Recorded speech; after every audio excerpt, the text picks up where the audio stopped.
kabalo mo sir kung naay mga inana managan ni kay mga yumik ka ng mga yumi mo niya mi. Pam, thank you kaayo nga kanang na ni ari jud kanamo sa kalayo diri sa Liloan. Dayon traffic pa jud ba dayon ila ka oras ning ari jud ka nagpakita ka namo bisan unsa ka kabisig ko. Ana.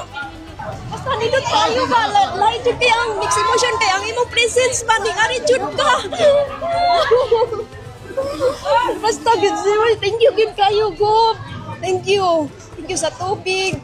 Kanan sa imong gibuhat diri sa Liloan ug sa Cebu. Salamat ko. Amping kanunay. God bless.